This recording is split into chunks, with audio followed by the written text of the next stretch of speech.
beginning starts with the second letter of the alphabet, the bet, the beta, the B, and not with the first letter of the alphabet, the aleph, the alpha. It just beats logic, beats your beliefs. And what I show in my book, the latest one, Divine Encounters, is that if you add the aleph, which may have dropped somewhere along the rewritings, etc., of the Bible, it becomes that, not Bereshit, Av Reshit, the father of beginning, created Elohim, the heaven and the earth. Oh, okay.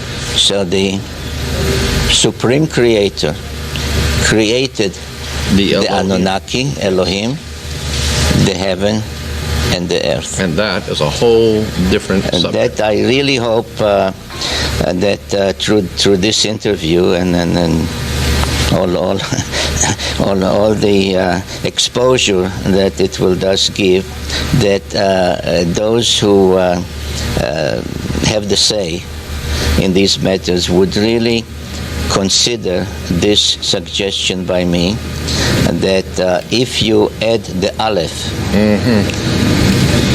you give a whole new dimension to this first sentence of the first book of the Bible. Very, very interesting, very important, I feel.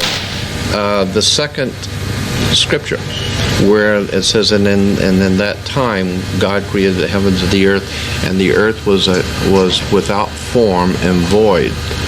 I am told, as I have researched this, that it can be equally and legitimately translated a different way. Rather than the earth was without form and void, it can be translated, the earth was a waste and a desolation, or became a waste and a desolation, implying that there was already an earth situated, then came a great destruction, and then the earth became a waste and a void. So that the implications from what I can gather is that Genesis 1:1 is saying what you have established, and then Genesis 1:2 is saying that the earth that we have today is a recreation or a new situation, because it was an earth in former times that was destroyed. Well, there are these interpretations of how to understand that verse, but of course there is a Sitchin interpretation, Right. Because it is clear, not just to me, to all scholars, that the story of creation and then continuation, the Tower of Babel, the Garden of Eden, and of course the deluge, the great flood, are really versions, concise versions based on the earlier Sumerian writings.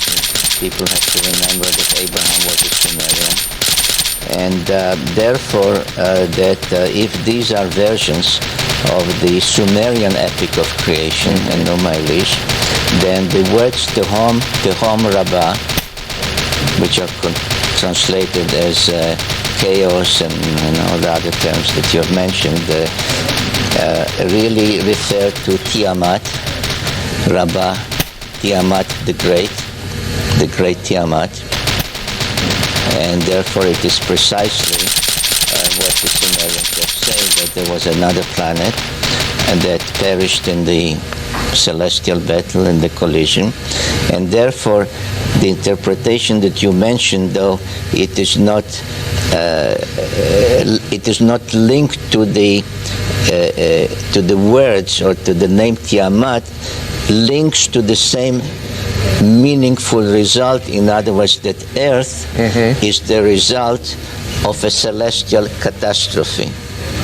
There was a catastrophe from which our planet Earth emerged. came from. Right. Yeah. So it leads to the same conclusion in different ways, and maybe it's good that two approaches lead to the same conclusion.